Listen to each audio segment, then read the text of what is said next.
Hey, how's it going? Mr. Josh, how you doing, my friend? Man, I am awesome. If I was any better, Talk about what the real challenges are in running a white label shop.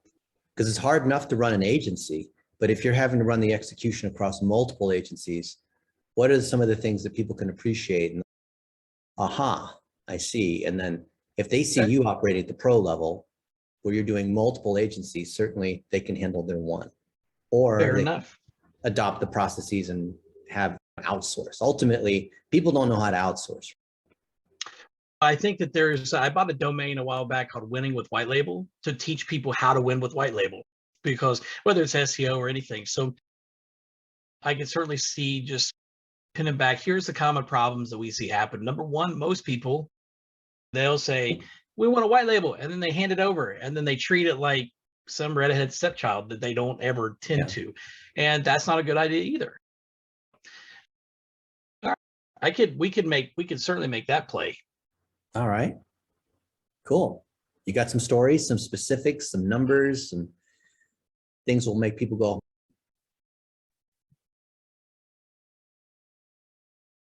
Let me think through the process on it here for just a second.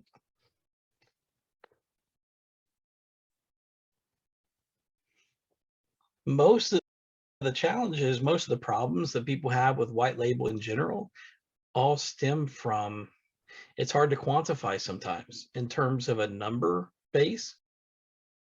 Now, when you hear it, if I say, well, listen, how many of you have actually went through and white labeled something and said, oh, we purchased the product and then just went through and then we didn't follow up on it? That should be an extension of your team. Well, it's not necessarily it's not necessarily one of those things that you can really put a number to, but people understand it when you see it. They're like, yeah, I did that. hmm. The 5 ways that you can screw up in white labeling, Okay. and we cut them up into 5 1-minute videos.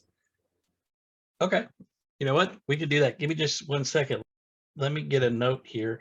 And let me just kind of jot down a few things real quick and we'll capture our thoughts and then we can absolutely make that work. Yeah. I figure you that like secondhand water off the duck's back. I'll tell you with the day that I've had today, and I don't know if you've ever had these or not, but it's all of my mental brain power went Mm, to dealing with putting out fires today. So I just want to make sure that we're clear and concise and we don't get off track whenever I'm talking. So gotcha. a lot of times it's just you'll have better results out of me if that's Yeah. what I can do for you. All So right.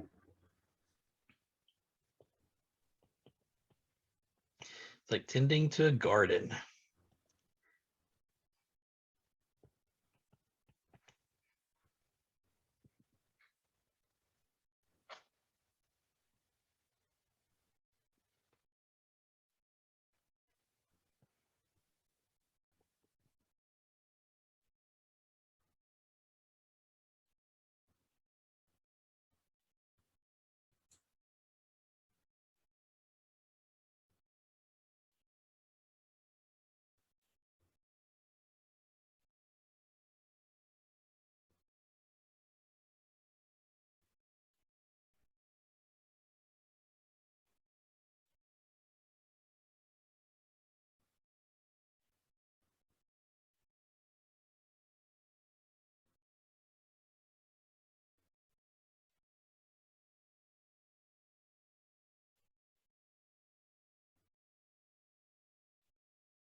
Yep. I'll give you kind of a short 5 bullet points of the biggest things that I see that are inside of the thing. So number 1 is not having a management system to deal with white label in general, right? So you're white labeling stuff out. You don't have a reporting process. You don't have a management process. You don't have anything that you just say, okay, we buy the service and it takes care of itself, and it doesn't. You're Okay. really using white label as a way to be an extension of your team. So just like a team, you have to basically treat them exactly the same and have the same expectations. So number 2, not setting the proper expectations for your clients. You've got to be able to have a good relationship with your white label partner or provider so that they can help you set the proper expectations. Otherwise, you're never going to keep clients. It's just going to be really difficult, and there are going to be some difficult conversations that happen whenever they were expecting X and you provided Y. Number 3, not having a streamlined onboarding process. Probably the biggest thing that we see whenever people are white labeling is that they purchase the particular product and it takes them 3 weeks to get all of the information collected. And what that does is, okay, you're already 1 month in. Now what? Now we're having to jump through hoops, and we're having to really do a lot more work, and mistakes happen whenever you have a condensed timeline because now you're trying to keep the client happy. Yep. Number 4, really not taking ownership of the relationship that you have with your clients. And what I mean by that is a lot of times people will expect, they ask us all the time, hey, can you come on this phone call? Can you do this? And sure, we'll come on there with you, but you need to absolutely have ownership of what that relationship is. You don't, in my opinion, you don't really want to let that go for anybody. And the people who are looking for that they've come to us and have talked to us like, this is what we did in the past, it wasn't successful, whatever. Most of the time, that's what's happened. They didn't own that relationship and they let somebody else basically tend to that. And Yep. then the last thing, and this may be part of the one before, but not listening and being an expert for your clients. So a lot of times people come to us, and we've done a lot of work for a lot of different people from an agency perspective. We're involved with a lot of different industries. We can pretty well tell you, at least on per platform basis, the types of things that are going to work, the offers, the promotions. Now, every market's going to be different, but a lot of times people don't listen and they're like, well, our client wants to do this. I'm like, listen, if you want to make sure that your client gets the best results possible, let's start with the proven stuff first, and then we'll tweak. Then we'll try other things. But we really want to try to get them those quick wins. And if you don't give them the opportunity to get those quick wins, they're not going to stick around for very long. And as a white label provider, that's the one thing for me that I have no control over. I don't have any control over retention. The only thing I can do is give you the best advice that I can to help you retain. But at the end of the day, I don't have any control over that piece. Because you're the cook in the kitchen, and if the waiter doesn't do their job, what are you going to do? That's it. Whenever we work through the process on, those are really the big, I think the big rocks to where people were to say, own the relationship, they own the process, they own, if you want to boil it down, owning the relationship and owning the process. Everything else is just an offshoot of that. If they don't do that, it is still part of an agency. Now, if they do it the right way, sometimes people get started with some white label and then they bring it in-house. Of course, that's always what I say is it's white label sometimes is a lose-lose proposition. If you do a really good job, you're going to lose them at some point because they bring it in-house, because it can be done cheaper. I get it. It's a economic thing. But if you do a bad job, you're going to get fired too. It's one of those things where you're fighting in the middle ground. But if they truly want to win with the white label and they just want to sell and they want to focus on that piece, there also still has to be just a little bit of operations. It's kind of like the junction going between the engine and the transmission. It's like if there's no junction there that says, okay, how does this work together? Then it's just going to fall apart. Anyway, those are the big things that I think for the most part, that's the top 5 things that people get wrong, that if they went into it with a different mindset and understanding those things, they would have a vastly improved experience with most white label or contractor type experiences. Now, what if they don't have a great onboarding process and they want one? Do you have one to share as an example they could template from or borrow from? I do, but it's not prep, but it is something that I can put together that you can provide a link to I'd of love that. to. Yeah. So that would be something that we can do maybe with a high level snapshot or something like Okay. that. So what we do most of the time when an agency comes into us, we actually talk to them about their onboarding process, and most of them have the same thing. It doesn't exist. And we'll actually go through, if they don't have a high level or they don't have some of those tools, we'll actually give Mhm. them an account and we'll build their onboarding, because what I want is that whenever somebody comes through their system, they fill out their agreement, Mhm. they pay all that stuff. I want it to come directly to me, just like I was just part of the process. So just like I was an internal part of the team, I was an extension. So those things can be done. And we do have those things that I can anonymize and share. Yeah, that'd be great. Tons of value. People would come to that just for those pieces. Mhm. Yep. And then as far as the other things go, we've got some, we've probably got some, we've probably got some processes that we can help out either with ClickUp. We might have some Monday assets as well. I don't remember if we put it together, because when we started with one and moved to the other, I can't remember which one it was. But as far as owning the process and the communication and that type of thing and what they have, we probably got some of those things as well. Now we just pipe people into Slack and just have them as part of our internal thing. But that's having that communication method, and that's going to vary between everybody. So let's talk about when things go wrong with the client and how you, as the cook in the kitchen, can troubleshoot what's going on. So if you're the cook in the kitchen, Mhm. and let's just say the agency owner is the restaurant owner, because everyone wants to start a restaurant because friends tell them, oh, you cook so good, you should start an Italian restaurant. And so people lie to their friends to be polite, right? Yep. So we start a restaurant. And in the restaurant, we have these waiters that talk to the customers, usually a bubbly 18-year-old girl who's friendly, but she doesn't know the menu. She doesn't know how to understand dietary preferences. Maybe some of the customers, they're allergic to certain things, or maybe the menu items were described improperly. Like the waiter or waitress doesn't know what the soup of the day is, or doesn't know what exactly is in the salad, right? Hmm. So the waiter does a poor job in, maybe you sit down as a customer, not you, because you're in the kitchen, but the customer comes and they sit down and they wait 20 minutes before finally the waiter comes. And you know what that's like. You're hungry and you're waiting, and then Yes. finally, and then you can tell they don't even really care, and they get your order wrong. They write the wrong thing down and they give it to the cook, and you're the cook in the back of the kitchen, and you know some things aren't going quite right in the front. So it could be that the client's already pissed because it's been such a long time.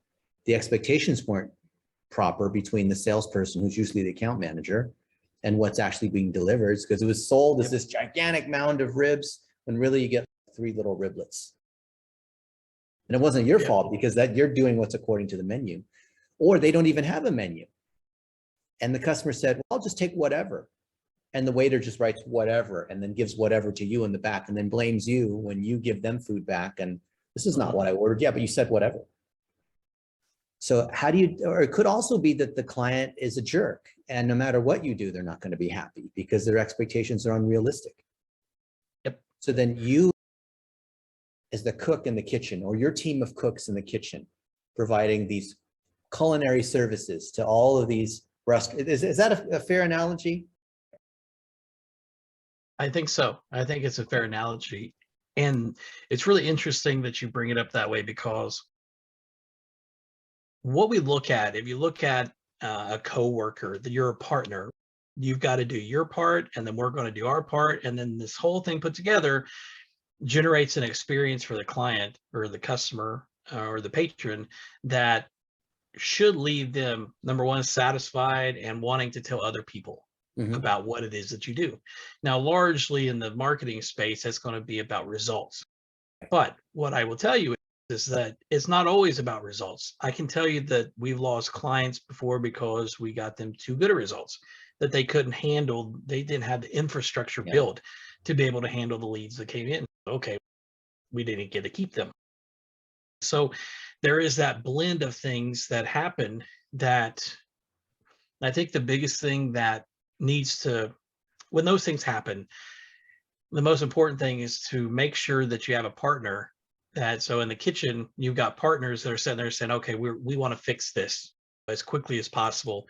And if you've got a white label partner that's willing to do that, then listen, you can work through the details. Now, the most important thing is isolating whatever the root problem was and being able to get it fixed. So for example, we don't have a menu. Okay. So the very first thing that you're going to have to do is work with the staff in order to develop a menu to say, here's the ingredients we have, here's the things we can make, let's document those things so that now you have a better understanding and working through the process there.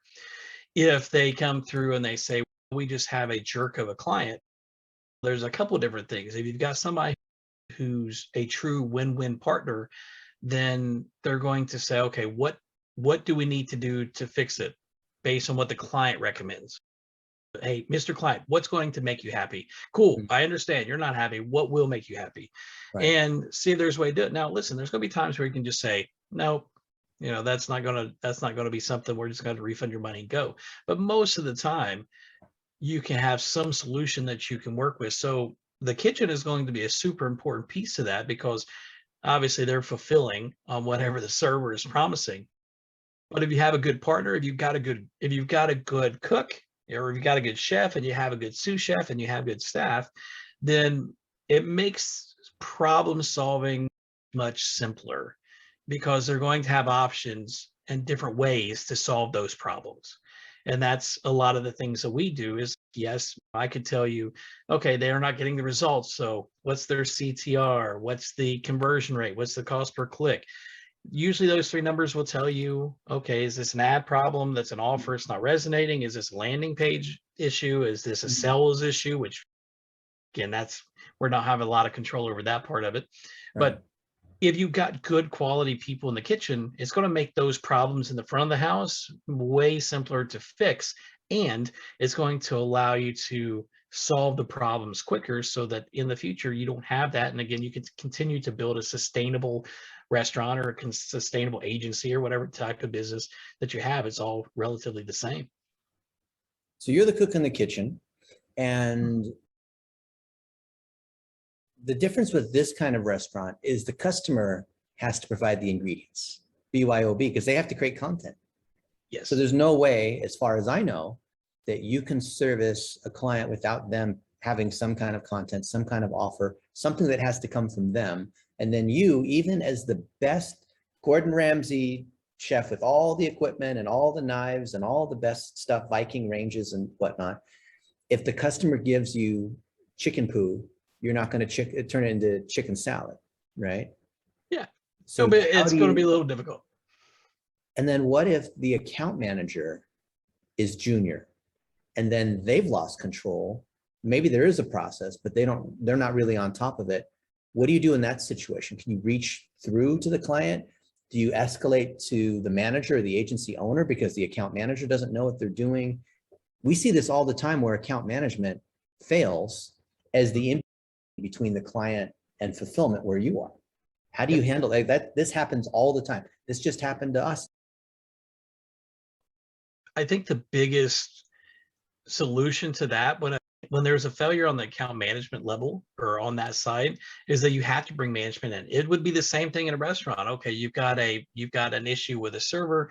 You're going to bring in the front of the house manager to try to deal with that. And they're going to have a variety of solutions that they can already do. Well, in this case, I think the agency owners, or at least some sort of senior management, has to come in, and we're probably going to be getting on the phone call with them as well as the specialist. So as we're talking to them and saying, okay, well, we don't, from a white label perspective, we don't take ownership of the experience that they have.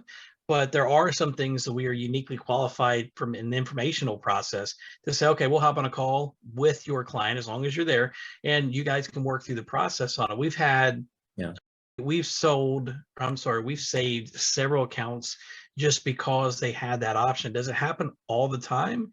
Not I wouldn't say regularly, but it is one of those things to where you've got to have that part. And sometimes just bringing in a specialist. And this is going to sound, this may sound really, this may sound really bad, but sometimes whenever you have somebody that knows what they're talking about and can actually explain it, Mm. that the person backs off just a little bit because it's like, okay, you know what you're doing, and how do I fix it? Most of the time, that's the response we get is like, okay, I understand what you're saying now that you've explained the cogs of what's happening. And then I can say, here's where we need to go. So we need better content. If we need videos to do this, if we need photos of your staff or location, that's what we need. If you don't get those things for us, you're probably going to see a lot of the same underperforming or underwhelming results that you're looking for. And it can happen, but you are part of the process. So Josh, you've been doing the white label ad thing for a long time. How many clients do you have and how many agencies is that? We are for our white label business, we're a little bit different than what a lot of places do. A lot of times you'll find white label companies that are very volume driven.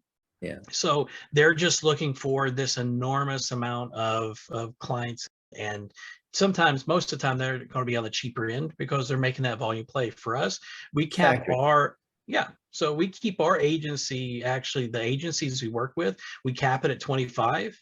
Now, obviously, they've got a lot of things that are built within that. But and of course, right now, we've got a little bit of a waiting list. So as people drop off, because it happens from time to time, Yeah. and then we just pick people back up. But the reason we do that is because we want people as partners. We don't want people as just a transactional relationship. And that is also one of the reasons why that I feel like that the things that we do and the results we get usually are a little better than maybe some of the others because we care about what it is and we've Yeah. purpose limited to that. Now, with that being said, for what we do, we have to be good because I've decided to say we're just going to be limited to just this amount of work. So if we start losing people and we work through that, then it becomes a much bigger issue. But that's the reason we do that part in the white label, just because, hey, we want a small number of people that we can do really good work for. I'll tell you the biggest reason for that is that, and you've seen this as well, is that people come from corporate America or they'll come from a variety of places and like, hey, this digital marketing thing is an easy thing to get into, low barrier of entry. Let's go ahead and get into this. And how many times have people been burned by people that, and it's not necessarily their fault, but there's a lot of people that's been burned. And we just wanted to give people an opportunity that they didn't have to have that. I wanted to make it available to people. But in order to do it at that level, we've got to make sure. Now we're in the process, like right now, it started at 15 and we've bumped it to 25. And then as we go, it's going to become, and as our systems and processes, because it's a little heavier handed in terms of what we do for people. Over time, that's going to allow us to continue to grow and add people, but we just want to do that on a very managed level. It's not just like, okay, in a year, I need 600 employees and all that. It's just, we wanted to, so we just keep it dialed down a little bit. How can you tell whether a white label partner is good or not? That's a You good look for, right? That's like asking a mechanic, how can you tell if that other mechanic is good? So your opinion as an expert would be more than some random person who watches YouTube videos or some random agency owner. For sure. So what I'll tell you is the best, I'll tell you a couple of things that most people do that you probably shouldn't. Number one, the first things that people look at is case studies. And we really shouldn't have to say this, but if people are using case studies, they're probably only going to show you the best case studies. Of course. Right? Using case studies to judge whether that's a good fit or not, probably not the best way to go about and do that. Personally, I feel like the best way is to just say, okay, if you're interested in working with somebody on the very front end, if they specialize in an industry that you're working with, okay, if you're working with home services and roofing and they have experience in that, that's probably more important than just about anything because you're going to have a lot less of a learning curve and they can probably help you more, especially Mm, if you're a newer agency. They can yep. provide a lot of insights because they're running more accounts. But number two, really what it comes down to is try one account. Try one account. So I'll just give you a kind of an idea, because I'm a white label company on the ad side, but let's say whenever it comes to SEO, web design, some of those things, we don't do those. We've got a niche agency that we use in this for sign companies and sign shops. And we go through, and just the same, whenever it comes to SEO specialists, I want to make sure that there's an expert that is running the SEO department Yeah. for our clients. So I went through the exact same process of finding people to do that. And at the end of the day, the easiest way is to say, okay, I have confidence in what it is that they look like. So just try one. Just try one, and it's not going to take you too long to be able to go through and like, okay, are they going to work? Because like I was saying earlier, we do stuff in a way that I feel like it's more partner. So I want to be an extension of your team. There's some places that are more transactional. You're going to figure out real quick how that does that style work for you and your business, what you want to do Yeah. versus something else. Yeah. Super different. So one of the things with being boutique and smaller, where you can focus on these relationships, is some qualitative pieces that are hard to directly put your finger on, like you mentioned earlier, like the quality of your staff. How do you go about making sure that you have good staff members, you train them up, you manage them? Because I think the most difficult part of agency fulfillment is the team members, Yep. having good Uh, quality people, reliable I systems, processes. I agree.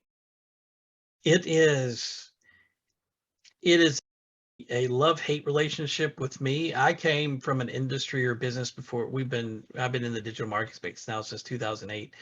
And before that, I grew up in a family business with as a sign company, which is why we got started in the niche side.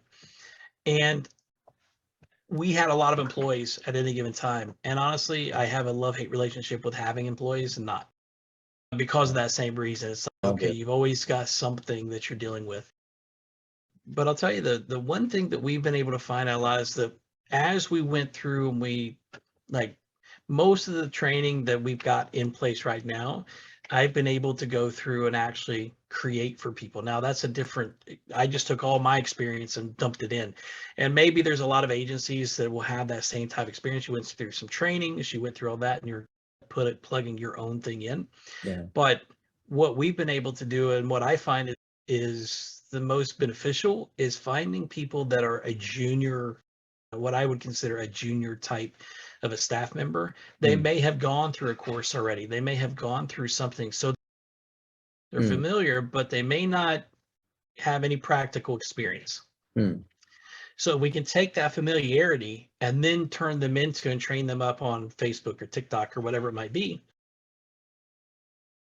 It becomes a much simpler process to get it exactly dialed into what we want. Now, I think a lot of times people, and I've been guilty of this as well, is you want to go find somebody, whether it's a Filipino VA Right.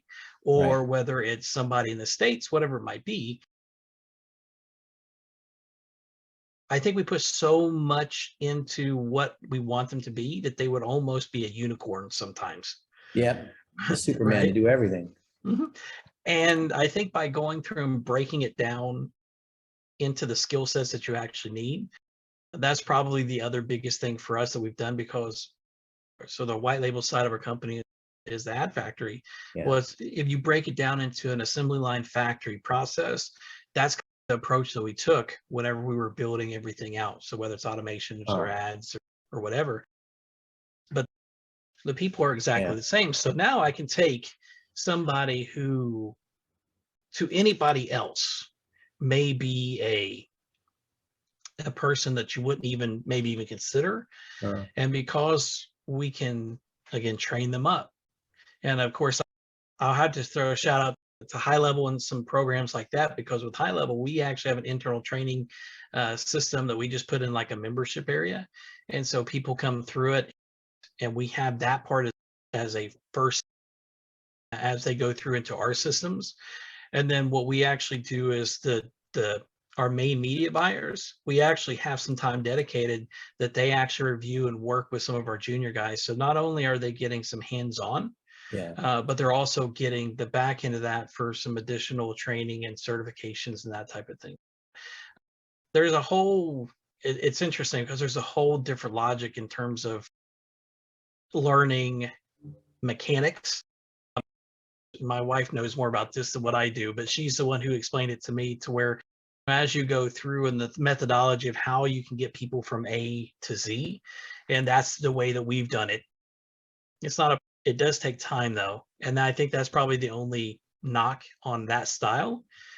But what I'll tell you is I do believe that people are more loyal Yeah. whenever you've taken them from where they are, help them gain a skill set, and they'll just be there with you because now you are technically, I see them as partners with us. Yeah. And they're doing it your way instead of having to unlearn what they did at the other company.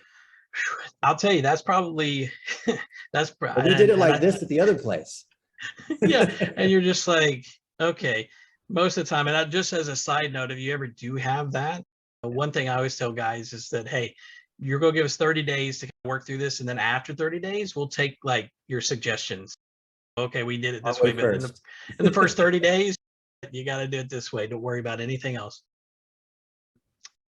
But that does lead into some things that one of the initiatives that we really try to do, and I'd love to be able to do more with this on a bigger scale, but we hire a fair amount of military spouses. So you've got Mil people in the spouse.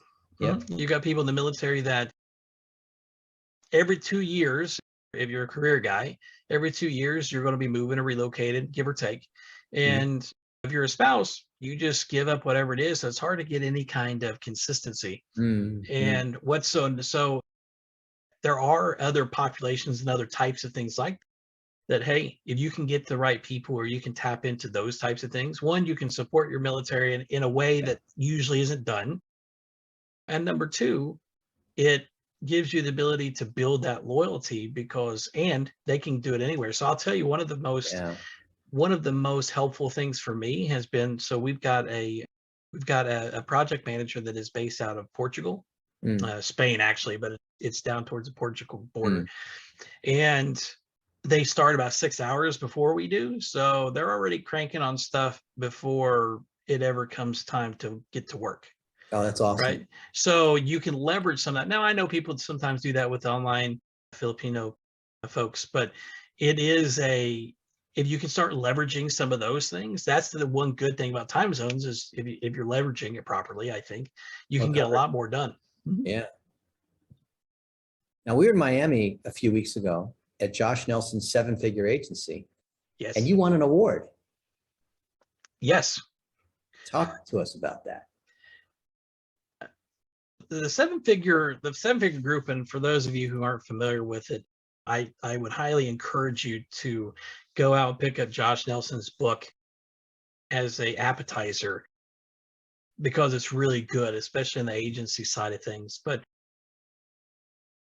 the 7-figure group has been great because they actually go through and they recognize and award people based on where you're at in business. So as you grow your business and as you have your recurring revenue and things continue to expand, the recognition, while we don't do it for that, is certainly something that makes you feel a little bit better amongst a group of your peers. Because I think at the very early stages, whenever I saw that happening, I didn't really realize the impact that it had. But now as the group has gotten larger, it's been really interesting to see how that's impacted. We crossed the recurring revenue threshold, and it was really awesome the way it turned out, to the fact that when you come back and you say, okay, well, heck, I want to do that again. So usually levels are about $10,000 a month recurring as you go. And so when we came back, I think since we've been back, we've added roughly 5,500 in recurring revenue, something along those lines. So we haven't been pushing super hard with it, but it's one of those things where it's okay, come July, whenever our next intensive is, we fully expect to be in that next par. And then the new niche agency that we've got, that we're going to be visiting the trade show coming up. We expect big things from it, to where we expect rapid growth from it, just because it's something that industry, like marketing services in that industry, doesn't really exist in the way that we think of it is. It's not like HVAC or Right. Cairo or things like that. Yeah. So it's super exciting. Yeah. One of the things I noticed different about Josh Nelson's 7-figure agency group is that you can have multiple people in the same area, right? There's multiple folks that serve chiropractors or home services or even multiple white label providers, right? Yes. Like you. Yet I see an abundance mindset of those that are the most successful, where instead of seeing the other folks as competitors, it's collaborative because of the size of the market, because of all these different kinds of reasons. What is it that distinguishes people who have that kind of mindset versus agencies that are maybe struggling and have the scarcity mindset? How do they make that shift, and what's that difference? Making the shift, I think it's just a decision that you have, but most people don't come to it until you see, or until you have an experience in somebody. So I'll give you an example. The very first time that I saw that in practice is that you have a guy like Josh Nelson. He's running an agency doing $4 or $5 million a year or something like that, pretty big outfit. And I happen to have been in the 7-figure group for a while. So I saw whenever some of the guys are smaller, I'm like, hey, a guy comes in, I want to do HVAC and plumbing. Same thing that Josh does. And he looks at me, he's like, listen, man, there's 100,000 plumbers that there's no, like, I can only serve a handful of them. Yeah. And whenever I saw that part of it, it does shift. Whenever you have that experience, you're thinking one way, but if you see somebody that is not on a pedestal, but if you see somebody with authority that says, hey, this is what we do. And I think at the end of the day, what it comes down to is the people with an abundance mindset, the benefits of that is more opportunity, right? So there's so many people that I see now that, okay, well, so for example, you've got an agency like Josh's, and he runs into clients all the time that either one, they do exclusivity, so they can't service the industry, and they will refer it out to somebody in the group. Yeah. Well, it's like, why would you do that? Well, Yeah. it's because I can't do anything with it anyway, and I'm helping somebody out. And oh, by the way, I'm going to send it to somebody who I believe won't do the same thing and burn people, so they have that same bad experience. So I think that the abundance mindset, of course, there's a variety of reasons why people aren't there, but I do think it takes some kind of experience to see. When you go to an event like what Josh Nelson puts on, and you see they have the whole award ceremony, and you see it's funny because you'll see people that are getting awards that are in the same industry. They're serving the same people, and they're just like, and they'll help each other back and Help forth. each other. So, It's crazy. Yeah. It 100% is nothing like you would think that it would be. I think that's incredible. What advice do you have for people that are not in 7-figure agency, and maybe they're a consultant and they have a few clients, but they haven't actually built an agency because they're still stuck with their 5 or 6 clients and they haven't really been able to get past that? Yep. Listen, I think at some point we may have all been in a shape like that at some point, if we've worked hard enough or we've worked in it long enough. The very first thing that I would always recommend to people as they go through the process is to go on Amazon. Listen, I've read the book, even though that I feel like there's a lot of good things that you can get out of it. And it's something that's like, for what is it, $20? Not even that. It's ridiculous the amount of value that you will pull out of it that will help you go ahead and stair step that. The funny thing is that Josh I think he does this about 2 or 3 times a year, to where he'll have a virtual event that you can just hop on Zoom, and I have literally paid thousands of dollars for the free events that he puts on. Yeah, I couldn't believe it. I went to Oh, some of these free events he had like 2 or 3 years ago, and I thought there's for sure a catch. There's no way. I mean, it's just going uh-huh. to be nothing but infomercials and selling Mhm. products. But Yep. I was surprised because he's giving value, and I'm thinking, okay, where's the catch? Where's the big sale? Where is he going to make this thing where you can buy this big thing? And it Mhm. was nothing but value, and it was good people. It's just Well, insane. and I think the biggest component of what Josh and the Seven Figure Agency is that it's people who have been there and done that. So they've all been probably where you're talking about as a consultant, Yeah. and they can say, "Hey, here's the path." Now, they're obviously, if you're trying to build a seven-figure agency, and I would advocate that not everybody has that goal. Right. Sometimes, hey, if we can make $300,000 a year where we live, and that's a really good living. So wherever the goals are, though, is that path. There's people that have walked a path or some variation of that, and they've already got it's. I think as entrepreneurs or as business owners, the one thing that we have the biggest problem with is that we like to take stuff and says, unless we make it, it's not good enough. Yeah. And Yeah. I would say because we want to change things or we want to create things of our own. And I would say that this is the one time that Nelson's from the book to some of his other things to the group, Yep. it's really worth just following the blueprint. It is. You learn the hard way. Mhm.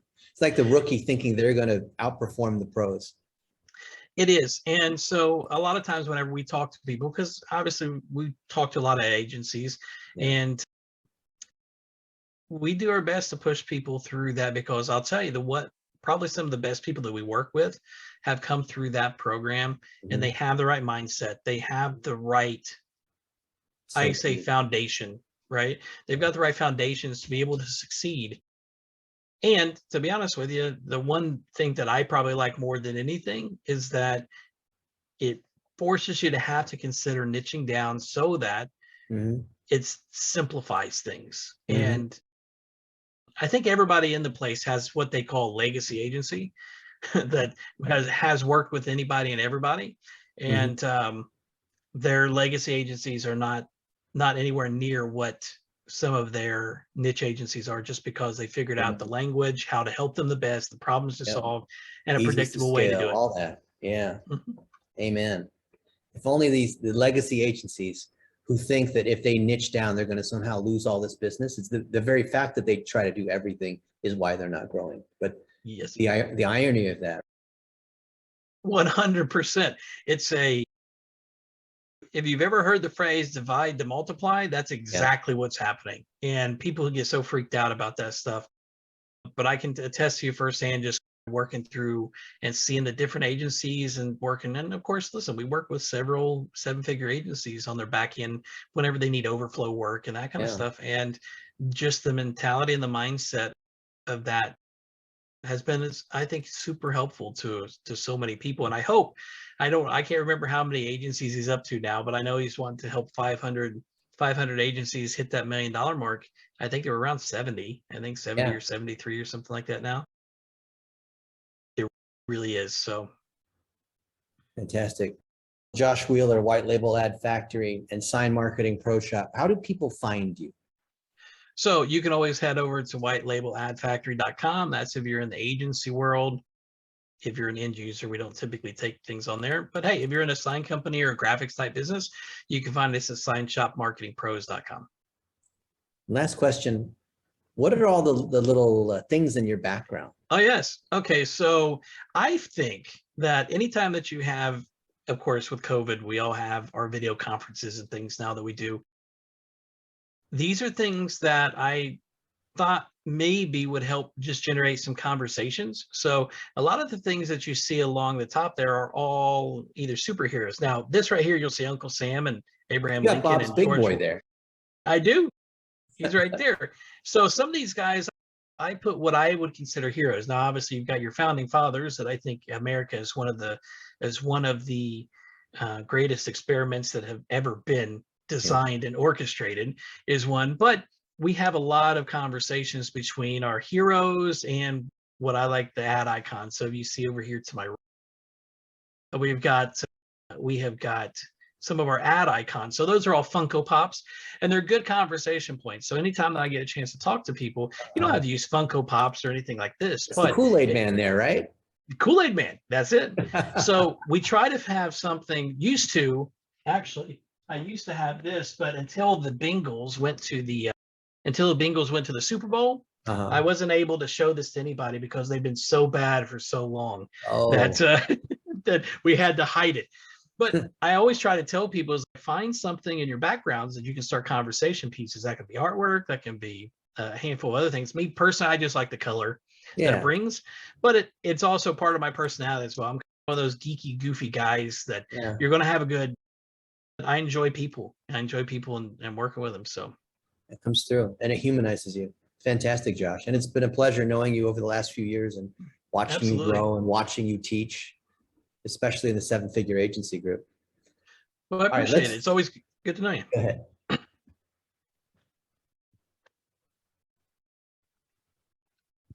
So everyone, thank you for joining Josh and I to learn about how do you do a white label agency and how do you be a good partner? How do you grow your agency by having great processes?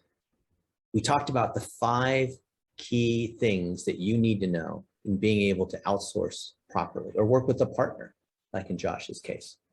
Hope you guys enjoyed it. Whatever your top takeaway is, I'd love for you to share that in the comments and let us know. And if there's a particular tip that you hear Josh mention, the best way to get that implemented is to write it down and share it. Because the last thing I want is for you to listen to all this knowledge that Josh has shared, and then you're off to the next video, and then you forgot, right? Because the best ideas in the world, if you don't implement, they're not worth anything. So Josh Wheeler, thank you so much for being on the Coach U Show. Hey, thanks so much for having me.